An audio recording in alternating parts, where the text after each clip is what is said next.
Assalamualaikum warahmatullahi wabarakatuh. Alhamdulillahi rabbil alamin. Wassalatu wassalam ala ashrafil anbiya'i wal mursalin Sayyidina wa habibina wa syafi'ina wa qurrati a'yunina wa maulana Muhammadin wa ala alihi wa ashabihi ajma'in. Subhanaka la ilma lana illa ma 'allamtana innaka antal alimul hakim. Rabbi shrah li sadri wa yassir li amri wahlul 'uqdatam min lisani yafqahu qawli, amma ba'd.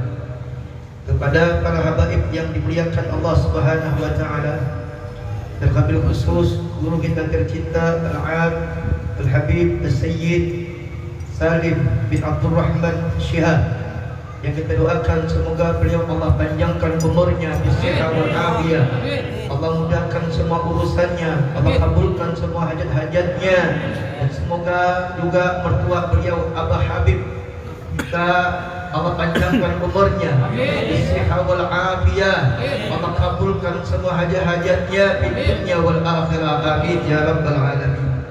Dan juga para guru hadir di sini, alhamdulillah, Guru Hilmi dan juga guru besar kita Guru Udin, Guru Amun. Ya, ada juga alhamdulillah ada Guru Amun Al-Padangi, yang kita doakan semoga mereka Allah panjangkan umurnya. Dan hadir di sini Ustaz Guru Komar, yang kita doakan semoga mereka Allah panjangkan umurnya bisihah wal afiyah, selamat dunia dan di akhirat, kabul hajat dunia dan di akhirat, amin ya rabbal alamin. Hadirin yang dirahmati dan dimuliakan Allah, alhamdulillah, malam ini adalah malam yang ke-14 daripada bulan Ramadan. Malam ini kita bersama-sama merayakan akan haul hari wafatnya manusia yang mulia di hadapan Nabi Muhammad sallallahu alaihi wasallam, istri yang mencintai Rasul sallallahu alaihi wasallam, yakni Sayyidah Khadijah Al-Kubra binti Khuwailid. Seharusnya kita mengadakan haulnya itu adalah di malam yang ke-11 atau di hari yang ke-11 daripada bulan Ramadan, tetapi kita undurkan karena suatu hal, tetapi tetap kita mengadakan haul yang insya Allah kita mengadakan haul ini adalah untuk kita mengambil barakahnya, kita mengambil asrar rahasia daripada Sayyidah Khadijah, kita tanamkan dalam jiwa kita mencintai Sayyidah Khadijah. Saya yakin kita yang hadir di tempat ini, kita yang duduk di tempat ini, kita tinggalkan dunia kita sebentar, kita hadir di sini untuk mengadakan haul wafatnya daripada Sayyidah Khadijah binti Khuwailid adalah menunjukkan bahwasanya kita cinta kepada beliau. Sehingga Rasulullah SAW mengatakan, uhibbu man yuhibbuha, aku mencintai barang siapa orang yang mencintai Sayyidah Khadijah. Uhibbu man yuhibbu, aku mencintai siapa yang mencintai Khadijah. Artinya, kalau kita mencintai Sayyidah Khadijah, walaupun kita belum pernah bertemu dengan Sayyidah Khadijah, walaupun kita belum melihat wajahnya Sayyidah Khadijah, kita tidak hidup di zamannya Sayyidah Khadijah, akan tapi namanya kita sebut, namanya kita kenal, namanya terus kita sepanggil namanya, kita adakan haulnya, kita ikuti teladannya, insya Allah kita mencintai Sayyidah Khadijah, maka kita dicintai oleh Rasulullah sallallahu alaihi wasallam. Maka kita beruntung pada saat ini kita bersama-sama mengenang sosok manusia yang mulia di hadapan Nabi Muhammad, seseorang yang dimana dia mendapatkan salam dari Allah. Tidak ada Nabi dan Rasul yang mendapatkan salam kecuali Sayyidah Khadijah. Datang malaikat Jibril alaihissalam kepada Rasulullah sallallahu alaihi wasallam, dia mengatakan, ya Rasul, sampaikan salam kepada Sayyidah Khadijah. Allah yuqri'us salam, Allah yuqri'us salam, Allah subhanahu wa ta'ala mengucapkan salam untuk Sayyidah Khadijah. Lihatlah betapa mulianya Sayyidah Khadijah, seorang yang dimana tidak ada yang pertama kali yang beriman dengan Nabi Muhammad. Muhammad kecuali Sayyidah Khadijah. Baik dari golongan perempuan bukan golongan laki-laki. Yang pertama, yang mengimani, yang meyakini akan kelasuran Nabi Muhammad sallallahu alaihi wasallam adalah Sayyidah Khadijah. Sayyid Muhammad bin Ali Al-Maliki Al-Hasani dalam kitab beliau Al-Bushra menjelaskan tentang manaqib daripada Sayyidah Khadijah Al-Kubra, bahwasanya beliau itu lebih tua daripada Nabi 15 tahun. Artinya beliau lahir 15 tahun sebelum Rasulullah itu lahir. Dan beliau adalah seorang wanita tahirah, zakiyah, ghaniyah, orang yang suci, wanita yang suci, wanita yang pintar. Maka saking pintarnya Sayyidah Khadijah itu bisa berbisnis. Dikatakan 2/3 tanah kota Mekah itu miliknya Sayyidah Khadijah. 2/3 tanah kota Mekah itu miliknya Sayyidah Khadijah. Kemudian setengah daripada harta milik orang-orang Arab Mekah saat itu adalah punya Sayyidah Khadijah. Seorang pedagang yang ulung. Karena saat itu perempuan sungguh sangat dihinakan. Di zaman jahiliyah perempuan itu tidak ada harganya. Makanya Sayyidina Umar bin Khattab, karena dia malu memiliki anak perempuan, dia enggak terima memiliki anak perempuan, sehingga anak perempuannya itu dikubur hidup-hidup. Malu punya anak perempuan. Tapi Sayyidah Khadijah karena kedudukan yang mulia, memiliki nasab yang mulia, hartawan, bangsawan, sehingga beliau disegani. Makanya ketika Sayyidah Khadijah itu suaminya meninggal, diriwayatkan Sayyidah Khadijah itu punya suami sebelum nikah dengan Nabi Muhammad 2 kali.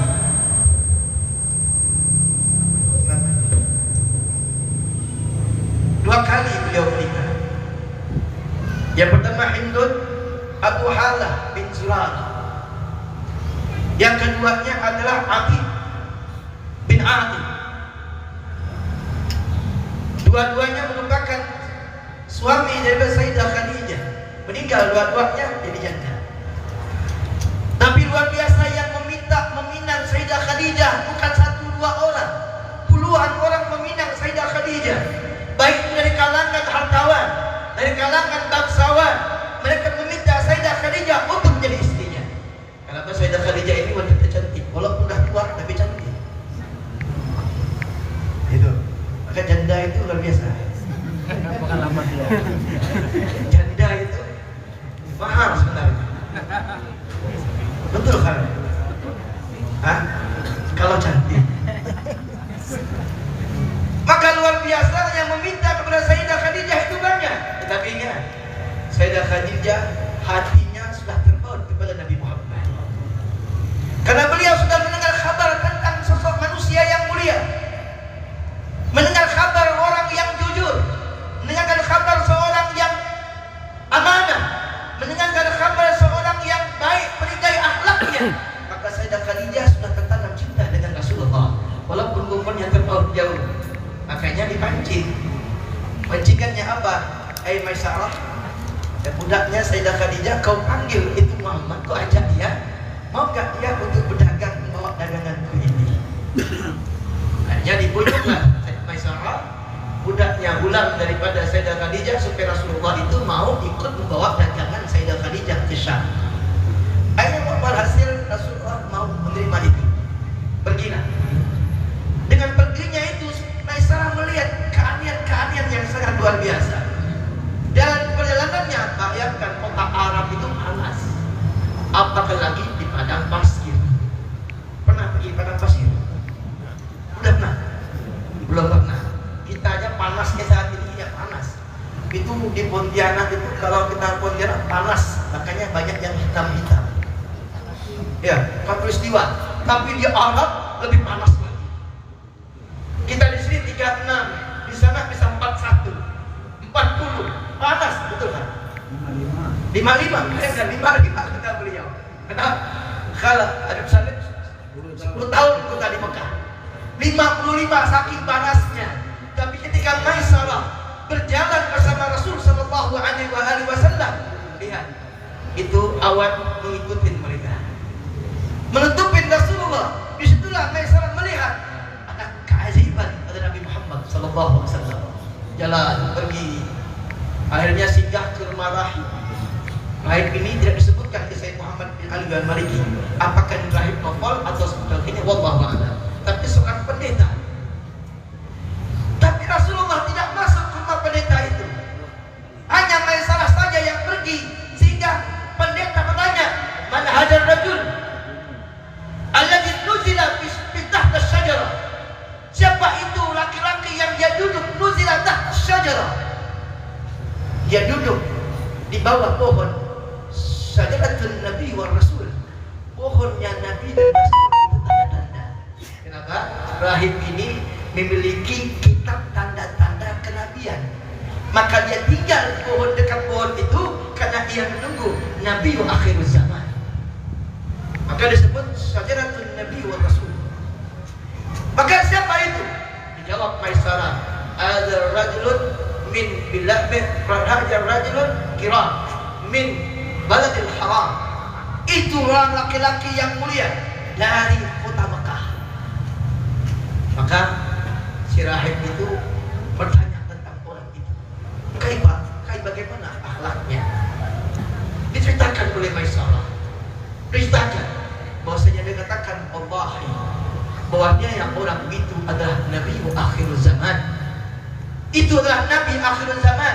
Beruntunglah mereka dan bahagialah mereka menyusaddiqu, orang-orang yang membenarkan beliau ini. Nah, ini adalah perjalanan Nabi yang kedua. Pertama itu bersama paman beliau Abu Thalib. Ini yang kedua yang bersama Maisarah. Akhirnya dagangan selesai, pulang. Tentulah Maisarah bercerita kepada tuannya Sayyidah Khadijah, bercerita keanehan-keanehan, kemuliaan-kemuliaan, dan cerita apa yang disampaikan oleh rahib itu. Maka Sayyidah Khadijah bertambah cinta pada Nabi Muhammad. Tapi Sayyidah Khadijah itu malu mengungkapkannya. Itu wanita. Jangan dia yang minta-minta. Kau harus nikah sama aku. Cari. Kesalahan wanita ini banyak. Cari di Facebook, carinya itu di mana-mana dan sebagainya. Itu wanita itu diam aja. Insya Allah datang itu orang yang mau sama dia. Akhirnya Sayyidah Khadijah memujuk Maisarah supaya PDKT. Itu orang itu PDKT kepada Rasul sallallahu alaihi wasallam. Tapi apa jawab Nabi Muhammad? Aku nggak punya apa-apa. Aku ni yatim piatu, aku tak punya harta, aku miskin. Maka pekerjaan Nabi hanya mengembala, tak punya apa-apa. Sayyidah Khadijah tidak melihat itu, tidak melihat hartanya, tapi yang dipandang oleh Sayyidah Khadijah adalah akhlaknya Nabi Muhammad sallallahu alaihi wasallam. Hanya tidak mau Rasulullah menerima, dan ini adalah atas izin Allah Subhanahu wa taala. Diterima. Datanglah paman beliau Abu Thalib yang melamar Sayyidah Khadijah. Ya. Melamar dan diterima oleh daripada sepupu daripada Sayyidah Khadijah, yaitu rahib Naufal. Itu diterima. Jadilah pernikahan manusia yang mulia Rasul sallallahu alaihi wasallam pada dengan Sayyidah Khadijah. Umur Nabi 25 tahun, sedangkan Sayyidah Khadijah umurnya 40 tahun. Itu makanya yang melamar Abu Thalib. Yang melamar Abu Thalib, paman beliau. Pernikahan itu lihat, umur Sayyidah Khadijah 40 tahun, janda. Makanya tidak masalah kalau kita menikah umur 40 tahun. Janda 40 tahun. Seperti itu. Akhirnya berjalan kehidupan yang mulia ini begitu indah. Rasulullah merasa kebahagiaan Sayyidah Khadijah, bahagia dunia dan di akhirat. Kenapa? Memiliki seorang suami yang sangat luar biasa. Berjalan waktu, Rasulullah sallallahu alaihi wasallam hidup bersama Sayyidah Khadijah. Kemudian Rasulullah itu melihat keadaan zaman jahiliyah yang sangat luar biasa, maka beliau itu sering bertahanus, sering pergi ke kelahiran. Itu bayangkan, istri yang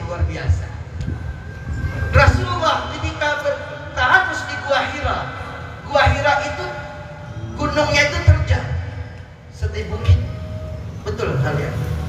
Terjang, Gua Hira itu terjang. Terjang bukan begini burungnya, tapi begini. Tanjakannya itu tinggi, bukan begini tapi begini dia. Ya, seperti roket. Bukan begini tapi roket naiknya. Kalau terjatuh langsung mati. Siap hari Sayyidah Khadijah membawakan makanan untuk Nabi Muhammad. Sallu ala Nabi. Pergi Sayyidah Khadijah mengantarkan makanan untuk kekasihnya Nabi Muhammad, untuk suaminya yang ia cintai. Dia yakin dalam hatinya bahwasanya suaminya pasti akan mendapatkan sesuatu yang luar biasa dari Allah Subhanahu wa taala. Kenapa? Sayyidah Khadijah, beliau punya agama, din itu adalah agama Nabi Allah Ibrahim alaihissalam. Dia yakin itu. Akhirnya subhanallah pergi mengantarkan makanan, pulang lagi, antarkan makanan, pulang lagi, antarkan makanan, pulang lagi. Itu luar biasa. Siapapun yang pergi ke Gua Hira itu pasti ngos-ngosan. Luar biasa. Kalau terjatuh meninggal. Sampai saatnya Rasulullah mendapatkan wahyu dari Allah Subhanahu wa taala. Dikabarkan kepada Sayyidah Khadijah. Sayyidah Khadijah mengabarkan kepada saudaranya itu, kepada sepupunya, seorang rahim. Akhirnya rahim itu mengatakan, "Ahadan namus, itu adalah namus, itulah malaikat Jibril alaihissalam yang menyampaikan wahyu sebagaimana nabi dan rasul, maka dia adalah seorang nabi." Sayyidah Khadijah meyakini hal demikian, beriman dengan Nabi sallallahu alaihi wasallam. Masya Allah, singkat cerita. Ini kalau kita mau ceritakan panjang. Ya, kita ambil singkatnya saja. Kemudian Waraqah bin Nawfal. Kemudian berjalan waktu, hiduplah Rasulullah sallallahu alaihi wasallam bersama Sayyidah Khadijah. Saat itu Rasulullah sudah mulai untuk menyebarkan agama. Ada sahabat beliau Abu Bakar Siddiq beriman dengan Nabi Muhammad. Ada Sayyidina Bilal beriman dengan Nabi Muhammad. Hampir banyak yang beriman dengan Rasulullah saat itu adalah budak. Bukan budak-budak Pontianak. Bukan. Kalau Pontianak namanya budak-budak. Tapi ini adalah seorang budak yang di mana ada milik tuannya, bisa diperjualbelikan. Maka disitulah peran Sayyidah Khadijah yang sangat luar biasa. Seorang hartawan yang banyak hartanya dihabiskan untuk dakwah Nabi Muhammad. Banyak budak-budak yang dimerdekakan oleh Sayyidah Khadijah, diambil hartanya, digadaikan, dimerdekakan, diambil hartanya lagi, dimerdekakan, sampai habis harta Sayyidah Khadijah. Semua itu untuk siapa? Untuk Allah dan Rasulnya. Semua hartanya dihabiskan untuk Allah dan Rasulnya. Itulah seorang istri yang sangat luar biasa. Makanya Rasul sallallahu alaihi wasallam binti Sayyidah Khadijah, walaupun dia itu seorang istri, tetapi lihat pengorbanan, perjuangan Sayyidah Khadijah untuk agama Allah ini begitu besar, sehingga Nabi sallallahu alaihi wasallam tidak pernah melupakan Sayyidah Khadijah. Nabi sallallahu alaihi wasallam tidak pernah melupakan Sayyidah Khadijah seumur hidupnya. Sehingga kadang-kadang Sayyidah Aisyah itu marah, cemburu dengan Rasulullah. Khadijah lagi. Kenapa? Rasulullah sering menceritakan tentang Sayyidah Khadijah. Apabila datang teman-teman Sayyidah Khadijah, langsung Rasulullah muliakan. Hampir rata harta rampasan itu banyak diberikan kepada keluarga Sayyidah Khadijah. Ini peran yang paling penting di zaman Rasulullah itu.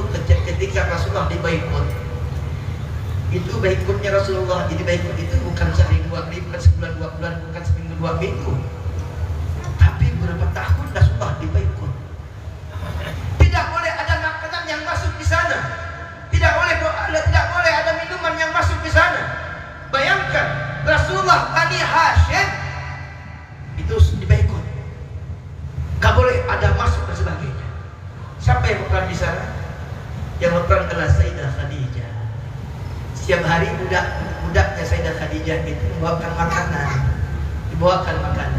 ditahan oleh kaum kafir Mekah, nggak boleh masuk makanan. Apa jawaban budaknya itu? Aku bukan memberi makanan kepada Muhammad, aku berikan kepada tuanku Sayyidah Khadijah. Masuk. Lihatlah bagaimana istri.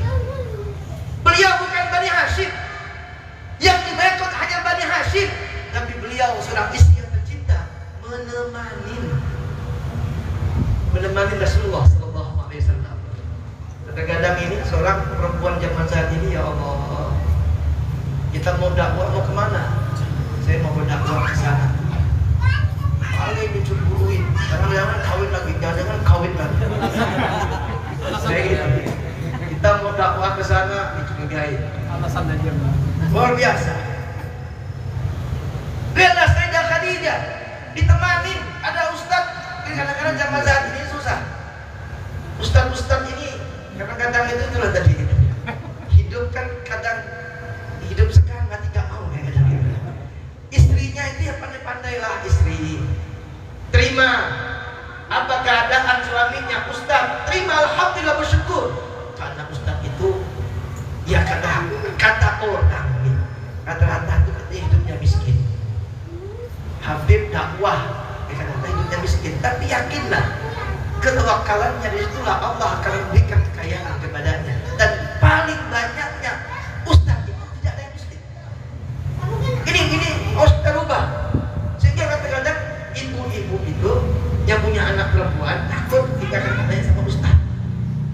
Nah, kalau kau nikah sama ustaz, nanti kau makan apa? Makan apa?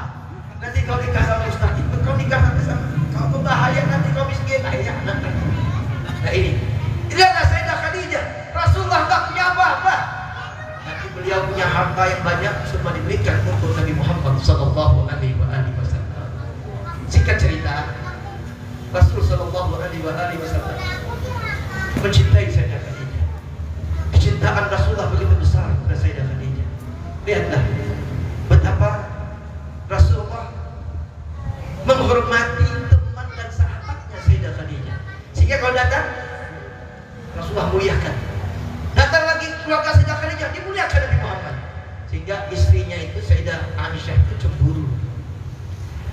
Tapi kecemburuan itu sampai membuat Rasulullah marah. Marah, wajah Rasulullah memerah.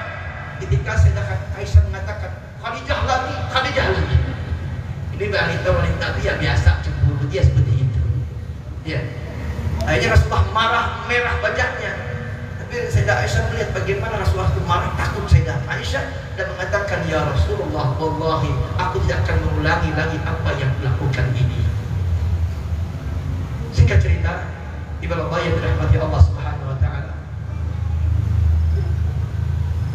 Inilah lihat bagaimana Sayyidah Khadijah, wanita kekayaan, terhormat, tapi dalam keadaan yang apa adanya.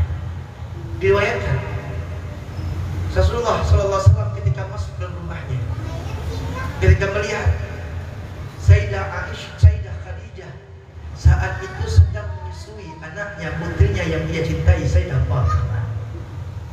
Tapi kita lihat apa yang terjadi. Bukan susu yang keluar, tapi yang keluar itulah darah. Dikarenakan Sayyidah Khadijah itu kadang 3 hari tidak makan, kadang 3 hari, kadang 5 hari beliau enggak makan. Tidak ada satu yang masuk, tapi beliau tidak pernah mengeluh, beliau tidak pernah menangis di hadapan Nabi Muhammad. Sehingga Rasulullah tak akan melihat yang keluar adalah darah, bukan susu yang keluar dari Sayyidah Khadijah, tapi darah yang diminum oleh Sayyidah Fatimah. Sehingga Rasulullah langsung memeluk Sayyidah Khadijah, mengatakan, ya Khadijah, apakah kau ridha aku menjadi suamimu? Apa jawaban Sayyidah Khadijah? Wallah, demi Allah, wahai Rasul, aku orang yang beruntung di dunia dan di akhirat karena aku menikahi engkau. Malah aku yang malu karena aku belum bisa berikan apa-apa untukmu, wahai Rasulullah. Jadikan aku sebagai budakmu, wahai Rasul, karena aku memang telah budakmu. Mana ada istri yang sekarang seperti itu? Depan kita, wahai suamiku, aku cinta kepadamu. Apapun yang kau perintahkan kepadamu akan aku lakukan. Aku ini seperti budakmu. Akan kalau ada riwayat kata Rasulullah, kemuliaan suami terhadap istrinya adalah kalau seandainya Allah memerintahkan seseorang untuk menyembah seseorang, maka kata Rasulullah, aku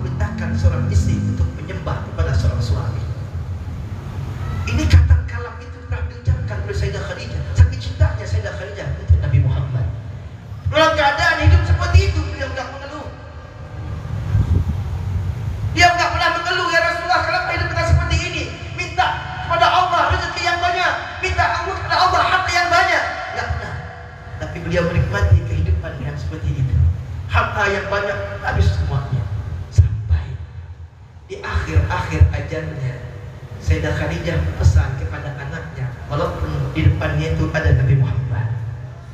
Di pangkuan Rasulullah, Sayyidah Khadijah mengatakan, ya Fatimah binti, anakku, sampaikan kepada ayahmu, sampaikan kepada Rasulullah, kalau seandainya aku meninggal, aku meminta imamahnya dijadikan sebagai kain kafanku. Apa jawaban Rasulullah? Wahai Khadijah, apapun yang kau minta aku kasihkan kepada Allah. Aku reda dunia dan akhirat untuk wahai Khadijah.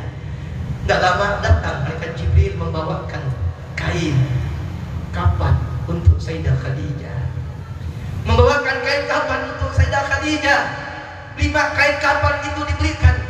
Yang pertama adalah untuk Sayyidah Khadijah, yang kedua untuk Rasulullah, yang ketiga untuk Sayyidah Fatimah, yang keempat untuk Sayyidina Ali, dan yang kelima itu Sayyidina Hasan. Tapi Sayyidina Husain tidak dapat. Malaikat Jibril menyampaikan kepada Rasulullah bahwasanya Husain itu akan mati terbunuh syahid. Begitulah Sayyidah Khadijah di akhir ajalnya. Sampai kain kafan itu tak punya. Sampai perkataan beliau yang terakhir, wahai Rasulullah, wahai suamiku, aku adalah orang yang bahagia karena aku menikah sama engkau dalam menyebarkan agama Allah ini. Maka apa yang bisa aku bantu, semuanya sudah kuberikan untuk engkau dan Allah. Maka oleh karena itu, wahai Rasul kekasihku, wahai Rasul, wahai suamiku yang tercinta, kalau seandainya engkau lagi berdakwah, engkau tidak menemukan pengayuh untuk penyeberang, engkau tidak menemukan sesuatu untuk kau gunakan untuk berdakwah, maka demi Allah, engkau gali kuburanku, engkau ambil tulang-tulangku untuk kau jadikan sebagai dakwahmu ya Allah Subhanahu wa ta'ala. Lihatlah Sayyidah Khadijah, betapa beliau sudah mengorbankan harta, jiwa, raganya untuk agama Allah. Maka Rasulullah ketika beliau meninggal, Sayyidah Khadijah meninggal, Rasulullah sangat terpukul.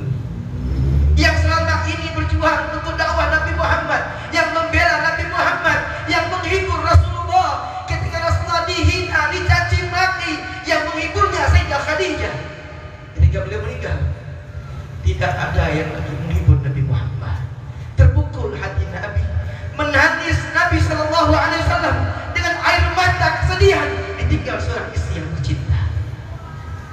Tapi lihat, kenangan itu yang sangat terindah, kenangan yang begitu besar bersama Sayyidah Khadijah yang tidak pernah dilupakan Nabi SAW. Untuk menyenangkan hati Rasulullah, untuk mengenang terus Sayyidah Khadijah, itu ada kepada putrinya yang tercinta Sayyidah Fatimah. Karena wajah, akhlak, budi pekerti daripada Sayyidah Khadijah itu semua ada pada Sayyidah Fatimah. Sehingga Rasulullah SAW rindu dengan Sayyidah Khadijah.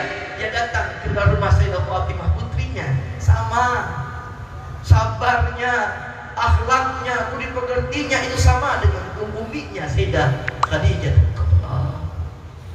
Masya Allah, hidupnya sama. Bahkan Sayyidah Fatimah di akhir ajalnya pun tidak punya kain kafan. Bahkan ketika Rasulullah masuk, wahai Abi, ma'aman, engkau bersama siapa?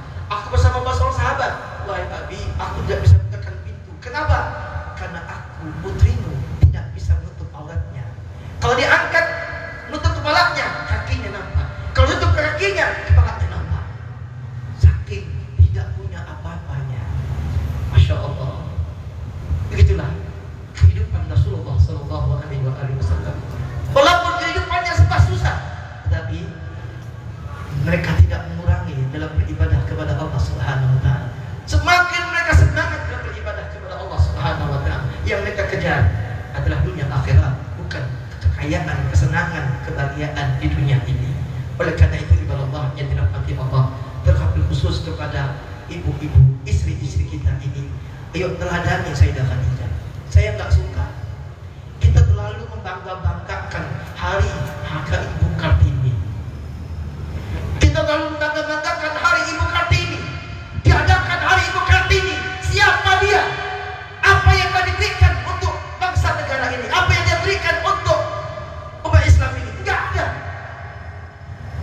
Kita tidak melupakan Sayyidah Khadijah yang jadikan adalah tanggal 11 adalah hari Ummul Mukminin, Nisa'ul Alamin, Sayyidah Khadijatul Kubra.